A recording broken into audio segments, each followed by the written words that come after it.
Shalom. Shalom. Oh, luar biasa. Saya ingin supaya saudara tuh setiap kali menemui ibadah yang seperti ini, ada rasa haus dan lapar. Karena ibadah seperti ini adalah ibadah yang tidak setiap waktu Anda temukan. Dan nggak tahu setelah Anda pulang di tempat ini apakah Anda akan kembali ke rumah Tuhan atau tidak. Tetapi yang saya inginkan atau saya rindukan, saya dorong sebenarnya, supaya setiap momentum Anda datang ke hadirat Tuhan itu memiliki rasa haus dan lapar.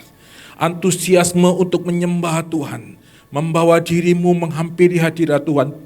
Ubah semua paradigmamu untuk datang ke hadirat Tuhan karena ingin diberi Tuhan. Pasti Tuhan beri. Tetapi yang engkau ubah dalam paradigmamu untuk masuk hadirat Tuhan, apa yang terbaik yang engkau akan berikan. Penyembahan apa yang terbaik yang akan kau letakkan di hadirat Tuhan. Kado apa yang istimewa yang kau bawa ke hadirat Tuhan setiap kali ada momentum pujian, penyembahan dan ibadah seperti ini. Sesungguhnya tempat yang dimana teman-teman kita sekalian miliki sebagai penyembah-penyembah pernah dimiliki oleh pemimpin malaikat, pemimpin para malaikat, dan dia menjadi tempat, menjadi orang yang pribadi yang menjadi pemimpin para malaikat menyembah Tuhan. Tetapi tempat itu ditinggal karena dosa, karena pemberontakannya, dan tempat itu diberikan bagi kita. Seperti kata Yesus kepada perempuan di sumur Yakub, Bapa mencari penyembah-penyembah yang menyembah Bapa dalam roh dan kebenaran. Dan inilah jatahmu. Waktu engkau dan saya terima Yesus. Sebenarnya tempat itu privilege Tuhan berikan bagimu. Karena Tuhan mau supaya ada penyembahan lagi. Oke, next time better. Waktu engkau hampiri Tuhan, sembah Tuhan, ubah paradigmamu. Aku mau beri kado yang istimewa buat Rajaku dan Allahku. Sekalipun tersungkur jatuh menyembah Tuhan, itulah penyembahanmu yang terbaik. Yang kau lakukan di roh, di jiwa, di tubuhmu. Ini yang saya ingin sampaikan hari ini. Bapak Ibu sekalian, kita seringkali tidak selaras antara manusia roh kita, manusia jiwa kita, dan manusia tubuh kita. Saya ulangi lagi. Kita berada di posisi yang tidak selaras antara manusia ilahi, manusia rohmu, dengan manusia jiwamu dan manusia tubuhmu. Jujur, iya apa iya? Amin. Hari ini biarlah firman Tuhan membedah segala sesuatu yang ada dalam dirimu untuk kebaikanmu. Untuk kebaikan kita yang mendengarkan dan untuk menjadi kebaikan bagi para viewers yang nanti menyaksikan video ini. Saya rindu setiap kita selaras manusia rohmu dengan pertumbuhan manusia rohmu, manusia jiwamu, manusia tubuhmu. Saya berdoa agar supaya pertumbuhan ini beriring-iringan, kejar mengejar, dan tidak ada yang tertinggal. Sejujurnya kami hamba Tuhan merasa kok, saya sebagai hamba Tuhan rasakan bagaimana pujian penyembahan yang naik dengan hadirat Tuhan, bagaimana kekuatan rohmu menyembah Tuhan, bagaimana jiwamu masih ingin tidur dan ngantuk di tempat tidur. Terasa, di alam roh itu terasa banget. Jadi hari ini biarkanlah kita bertumbuh, amin, bertumbuh bersama-sama, selaras, manusia rohmu, manusia tubuhmu, manusia jasmanimu, manusia ilahimu, dan manusia jiwamu bertumbuh bersama-sama. Amin. Mari kita lihat sama-sama.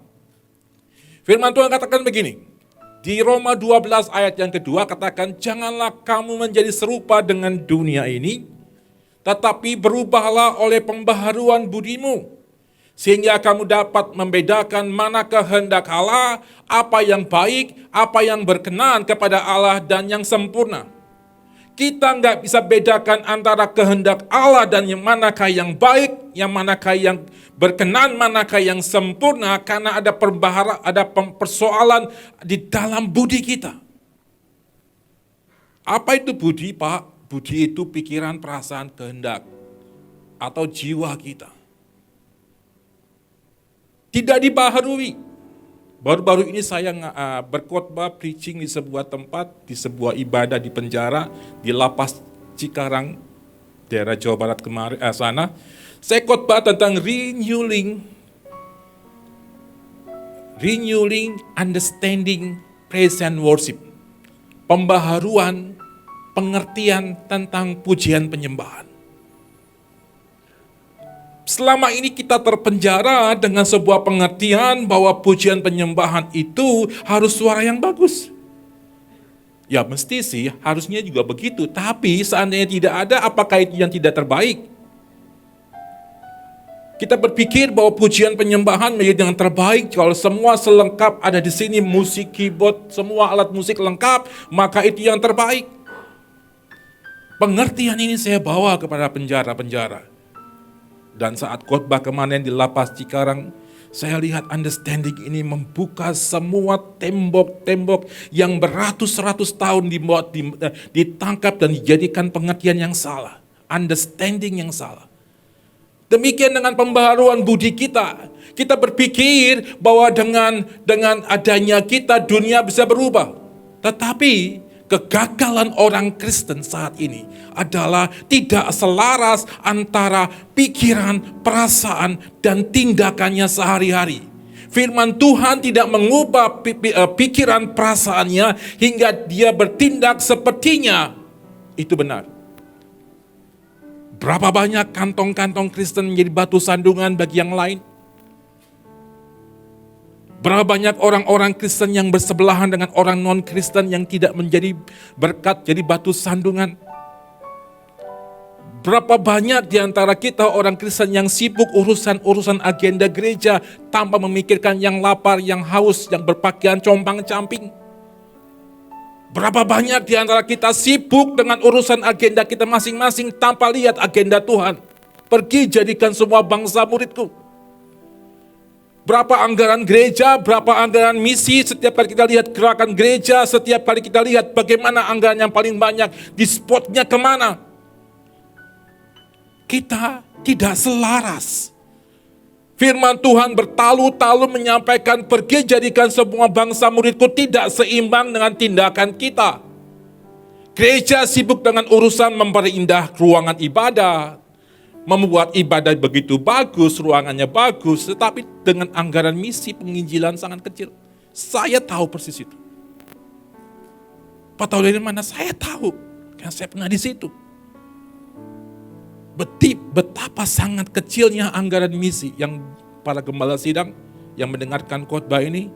Kalau kelak Anda dengar khotbah saya ini dengan kesungguhan hati saya menganjurkan, menghimbau, perbaiki jumlah anggaran misi penginjilanmu supaya nama Tuhan diberitakan. Siapa yang bisa memberitakan kalau tidak ada yang diutus? Bagaimana Kristus bisa diberitakan kalau tidak ada yang pergi memberitakan Injil? Dan pergi memberitakan Injil perlu biaya, bro, sis. Gereja Tuhan harus menjadi eklesia. Gereja Tuhan harus dipanggil keluar. Saya sentuh ini karena ini berhubungan dengan gereja. Kalau berhubungan dengan pribadimu itu bukan menggendutkan dirimu, bukan mengkenyangkan dirimu. Berkat yang Tuhan beri bagi hidup kita monthly setiap bulan kamu dapat, itu bukan kepilihanmu sepenuhnya. Tanya Tuhan berapa bagianmu dan berapa yang kau taburkan bagi banyak orang yang lapar, yang miskin, yang membutuhkan pakaian. Gereja Tuhan harus sadar bahwa misimu bukanlah untuk dirimu, tapi misimu agar supaya Kristus bercahaya dari hidup kita. Dari hidup kita. Inilah kendala kenapa kekristenan mengalami stagnasi 25%, 15% jumlah daripada orang Kristen di Indonesia 175 juta penduduk Indonesia, jumlahnya cuma 25%. Karena apa? Gereja sibuk memperindah, membangun gedung-gedung besar tanpa memperhatikan pertumbuhan ekonomi jemaat. Gedung bagus, saya kunjungi banyak daerah-daerah Kalimantan, Sulawesi, Sumatera. Luar biasa, gedung-gedung gedenya bukan main, gede-gede. Tapi apakah berdampak ekonomi jemaat? Apakah jemaat mengalami pertumbuhan ekonomi? Ada prosperity di jemaat? Ada pengurangan kemiskinan anggota jemaat. Yang janda dipelihara. Yang janda tua, ingat ya, janda tua dipelihara. Yang miskin dijaga, dipelihara. Diberi makan. Buat rumah-rumah singgah. Ada kantong-kantong namanya pos yandu atau pos untuk kalangan lansia di gereja. Gereja ditutup, sepanjang minggu ditutup, hari Minggu dibuka. Seharusnya gereja dibuka hari demi hari. Dan di situ ada lansia, pos balita, pos anak-anak, pos orang miskin. Halo? Gereja tidak bergerak selaras dengan pertumbuhan rohani. Seharusnya pertumbuhan rohani banyak loh. Rohani itu berdampak di jiwa. Berdampak di tubuh. Saya saksi hidup bagaimana tempat ini bertumbuh dari tidak ada apa-apa. Rohnya bertumbuh. Saya saksi hidup bagaimana orang-orang pilihan Tuhan, para orang yang menjadi perintis di tempat ini, duduki tempat ini dengan kondisi tanah segini, nyembah Tuhan. Iman itu manusia roh selaras dengan manusia jiwa, dan Anda lihat berdampak di alam nyata. Selaras di tempat ini, Anda lihat tempat ini. Inilah dampak dari keselarasan orang yang bertumbuh rohaninya, orang yang bertumbuh di jiwanya, dan terlihat bangunan seperti ini. Halo, berapa tahun hidupmu begitu-begitu aja? Nyembah tiap hari, ibadah tiap hari, ekonomi masih pas. Jangankan memberi, Pak. Untuk makan sehari-hari aja nggak ada. Apa yang terjadi? Kendala apa yang tengah Anda alami? Karena tidak muncul selarasnya manusia rohanimu, tidak berdampak di jiwamu, tidak berdampak di tubuhmu. Kalau di jiwa, pembaharuan budi. Bagaimana hidupmu menjadi berkat bagi sekitarmu? Bagaimana hidupmu mempengaruhi orang di sekitarmu? Bagaimana budimu dikecap oleh orang banyak sebagai pribadi yang manis didengar, kecapnya begitu menjadi menyenangkan. Jangan dirimu, budimu dikecap orang pahit. Bapak Ibu sekalian, Alkitab tegas, Roma 12 ayat 1 dan 2 tadi. Engkau ingin mengubah dunia. Engkau ingin mengubah suamimu. Engkau ingin mengubah istrimu. Engkau ingin mengubah anak-anakmu. Engkau ingin mengubah sekitarmu. Pertama kali, ubah budimu. Caramu melihat mertuamu. Caramu melihat suamimu. Caramu melihat anak-anakmu. Caramu melihat masalah. Baharui budimu. Bagaimana budi bisa diperbaharui? Kata Yesus, aku minta kepada Bapa pribadi yang lain, yaitu pribadi Roh Kudus, Roh kebenaran yang akan membimbing, mengajari, menuntun kau apa yang aku ajarkan. Budi dibaharui oleh Roh. Dan Roh itu Roh Kudus Tuhan yang mengajarkan apa yang Yesus ajarkan. Halo, hari ini firman Tuhannya keras ya. Saya ingin katakan teman-teman sekalian, para jemaat di tempat ini dan pemirsa atau viewers dari video ini. Kekristenan kita, hidup kita tidak berdampak. Kenapa? Ada problem di jiwa kita. Teruskan Pak. Tampilkan layar selanjutnya. Tesalonika pasal yang ke-5 ayat yang ke-23 sampai dengan 24. Seringkali saya tampilkan ayat ini. Karena itu begitu kuat Tuhan taruh perkataan ini, ayat ini kepada saya. Semoga Allah damai sejahtera menguduskan kamu seluruhnya. Dan semoga roh, jiwa, dan tubuhmu tak terpelihara sempurna dengan tak bercacat pada kedatangan Yesus Kristus Tuhan kita. Ia yang memanggil kamu adalah setia, ia juga akan menggenapi. Di akhir hidup kita, keselarasan manusia rohmu, manusia jiwamu, manusia tubuhmu, itu yang dibawa engkau ke surga. Manusia rohmu, manusia tubuhmu, manusia jiwamu, itulah kado yang kau bawa kepada Tuhan. Dan jangan takut, Tuhan adalah pribadi yang setia. Mazmur 33 katakan, segala sesuatu dikerjakan Tuhan dengan kesetiaan. Kalau hari ini kau bergumul, Pak, aku nggak bisa, jiwaku masih marah, jiwaku masih dendam, aku takut kemiskinan, aku takut hari ini nggak punya uang. Kalau aku kasih uang kepada saudaraku di sebelah kananku, aku nggak punya uang. Saudaraku sekalian, itu problem jiwa. Tidak bisa nanti, itu yang sempurna di hadapan Tuhan. Tidak bisa yang cacat di hadapan Tuhan. Kelak kalau kita kembali kepada Tuhan, roh, jiwa, tubuhmu sempurna, tak bercacat saat Tuhan datang yang kedua kali. Kapan dibaharuinya? Di bumi. Saat ini. Mulai hari ini. Now. Today. At now. Don't go away. Lakukan. Karena hari ini Allah akan merenew budimu, rohmu, dan jiwamu akan dibaharui. Amin. Siapa yang rindu engkau alami renewing jiwamu, rohmu. Amin. Saudaraku, jangan malu-malu, angkat tangan di hadapan Tuhan. Siapa yang rindu renewing spiritmu, jiwamu, kalau engkau rindu, angkat tanganmu. Saya akan berdoa buat Anda. Tuhan, kau lihat tangan yang terangkat ya. Kami enggak mampu ya Tuhan tanpa tolong Rohan. Kami enggak bisa mengalami terobosan di roh kami. Kami sulit mengenangkan jiwa kami Tuhan. Kami sulit memenangkan tubuh kami hari ini ya Tuhan. Kami bertobat dengan cara pikir kami. Bukan karena kuat dan gagah kami. Tetapi biarlah Tuhan sendiri yang memegang hidup kami. Renewing hidup kami ya Tuhan. Day by day. Di dalam nama Yesus. Amin. Wow. Amin. Bagaimana cara renewing, Pak? Mahanaim, sekolah Mahanaim itu punya Team Hope.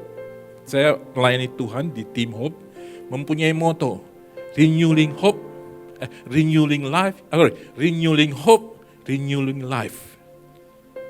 Membaharui harapan dan membaharui hidup. Kami bawa moto ini ke penjara-penjara.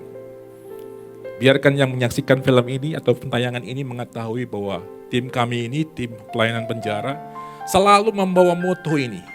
Renewing hope, renewing life. Dan ada hamba Tuhan yang saya kenal dekat, dia mengatakan, ini temamu, ini logomu, ini motomu, ini moto pelayananmu. Dia katakan itu sekitar 12 tahun yang lalu. Terima kasih Bu. Saya bawa ini ke pemimpin saya, ini slogan kita, ini moto kita yang kita bawa ke penjara-penjara. Dan puji Tuhan 12 tahun lebih kami telah melayani penjara dan logo itu yang menguatkan kami. Bapak Ibu sekalian, kita ini adalah orang-orang yang tidak terpenjara secara fisik di lapas rutan. Tapi banyak di antara kita terpenjara di jiwa. Halo? Banyak di antara kita yang takut ketinggian, takut di kegelapan. Banyak di antara kita mempunyai kemarahan-kemarahan yang tersembunyi, kemarahan yang tidak pernah teridentifikasi. Banyak di antara kita yang mempunyai dendam pada pribadi yang sekian lama pernah lakukan kesalahan. Kita pikir setelah selesai, ternyata masih ada di jiwa kita. Banyak di antara kita, jiwa-jiwa kita terpenjara. Dan pagi ini saya berdoa, supaya setiap kita yang hari ini telah di-renewing, jujur kepada Tuhan, mengatakan kendala apa yang kau sedang hadapi. Dan saya berdoa agar supaya teman-teman sekalian melihat, bagaimana pembaharuan budi itu bisa dimulai dari dirimu saat ini. Cara pikirmu, cara tindakmu yang daripada Tuhan. Tampilkan slide selanjutnya. Waktu manusia berbuat dosa, supaya saya gambarkan bagaimana kesulitan kita memenangkan jiwa kita tanpa bantuan Roh Kudus Tuhan. Kata Kejadian pasal 2 ayat 16-17, lalu Tuhan Allah memberi perintah kepada manusia, semua pohon dalam taman ini boleh kamu makan buahnya dengan bebas, tetapi pohon pengetahuan tentang yang baik dan yang jahat itu janganlah kamu makan buahnya, sebab pada saat engkau memakannya, pada hari engkau memakannya, pastilah engkau mati. Perhatikan gambar hijau itu. Roh kita, spirit kita, jiwa kita, tubuh kita, karena dosa mati. Manusia punya akhir hidup. Jasmaninya akan ditenggelamkan di peti mati dan ditenggelamkan dan hidupnya sudah tidak ada lagi. Di dalam Kristus manusia tenggelam dengan peti mati, tapi rohnya tinggal bersama Kristus. Dan kelak akan memerintah bersama-sama dengan Kristus di masa 1000 tahun pemerintahan Kristus. Tetapi bagaimana kita membaharui jiwa kita?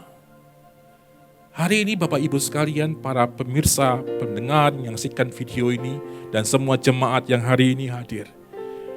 Kita sebagai anak Tuhan harus bergerak bersama-sama. Roh kita harus dibaharui agar supaya kematian Kristus bisa berdampak di jiwa kita. Firman Tuhan itu makanan roh. Yang hari ini saya sampaikan adalah makanan roh, dan makanan roh itu seharusnya firman Tuhan dengan roh membaharui budi. Kendala tidak ada pertumbuhan manusia jiwa karena waktu firman Tuhan disampaikan, firman Tuhan dibiarkan diam, tidak usah ngomong. Di jiwa kita. Firman Tuhan disampaikan hamba Tuhan diambil dan dibuang tempat sampah dan tidak memperbaharui budi kita. Jiwa kita nggak dibaharui. Kita biarkan stop firman Tuhan, engkau jangan ngomong, aku akan bertindak seperti ini. Kalau Anda ke penjara-penjara, apakah mereka nggak tahu mencuri itu dosa? Tahu. Entah itu Muslim, entah itu Kristen, Konghucu diajarkan untuk tidak berbuat mencuri. Tetapi bagaimana kok bisa mencuri? Karena firman Tuhan dibungkam dan tidak bicara di jiwa. Kalau bicara di jiwa katakan, lu gak tahu dong masalah gua apa. Kalau saya ketemu beberapa pelaku kejahatan, saya tanya, kenapa kamu mencuri? Kenapa kamu menjual psikotropika? Jawaban mereka, Pak, saya butuh makan. Makan hubungannya di mana? Hubungannya di jiwa, bro. Sis, mereka perlu kantong yang penuh dan perutnya bisa terisi. Firman Tuhan mati di situ. Hari ini saya sampaikan firman Tuhan. Anda boleh mengunyah firman Tuhan itu dan ditelan, membaharui budimu. Anda boleh mengambil firman Tuhan dan simpan dan diamkan firman Tuhan, tidak berkata apa-apa dan tidak berkuasa, terserah Anda. Tapi kalau hari ini firman Tuhan mengatakan baharui budimu dari firman Tuhan, artinya biarkanlah firman Tuhan berkata day by day, hour by hour, minute by minute kepada hidupmu supaya budimu diperbaharui. Kurang apa Yesus katakan dalam firman Tuhan, balaslah jahat dengan jahat, bukan? Salah. Yesus katakan balaslah jahat dengan baik. Doakanlah musuhmu. Banyak ayat-ayat yang Yesus ajarkan jadi tidak berpengaruh di jiwa kita, di tubuh kita. Ampunilah kesalahan orang yang bersalah kepadamu, supaya Bapa mengampuni kesalahanmu. Berapa banyak firman Tuhan itu diucapkan, dan seringkali ayat ini disampaikan, dan Yesus berkata demikian. Tetapi berapa banyak firman Tuhan itu dibungkam dan kau terus menyimpan marahmu terhadap orang yang melukaimu. Budimu tidak bertumbuh. Makanan rohanimu yang kau terima tidak mengenyangkan manusia jiwamu. Dan kau tetap berpenjara di situ. Bapak Ibu sekalian, saya itu rindu, saya berdoa supaya kita kelak ketemu di surga menggenapi 1 Korintus 5 itu. Roh, jiwa, tubuhmu sempurna. Kita ketemu di surga. Tidak separuhmu dipanggil Tuhan, tidak. kita pulang ke rumah Bapa itu roh, jiwa, tubuh kita. Tidak hanya tubuh kita pulang, tapi roh juga pulang, jiwa juga pulang. Kita nggak pulang ke rumah Bapa hanya roh aja, jiwa tinggal, tidak. Ya, roh pulang, jiwa pulang, tubuh pulang. Supaya tidak cacat dan tidak celah dari mulai kapan? Now. Baharui budimu. Udah bertahun-tahun jadi orang Kristen, nggak ngerti hal ini. Betapa sangat pandainya iblis menutupi kebenaran firman Tuhan.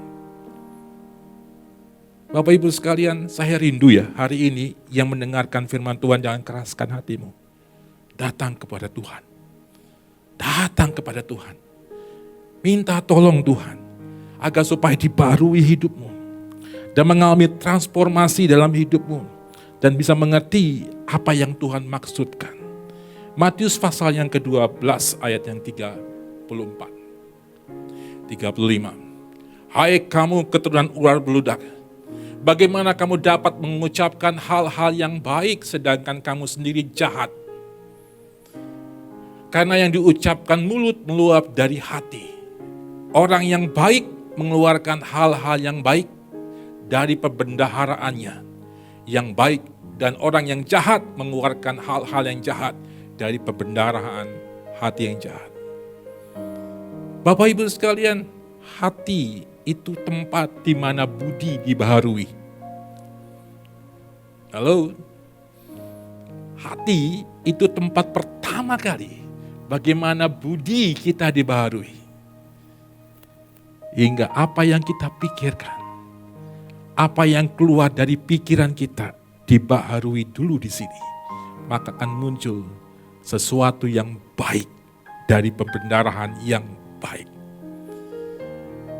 Titik fokus pembaharuan budi bukan di sini, tapi di sini.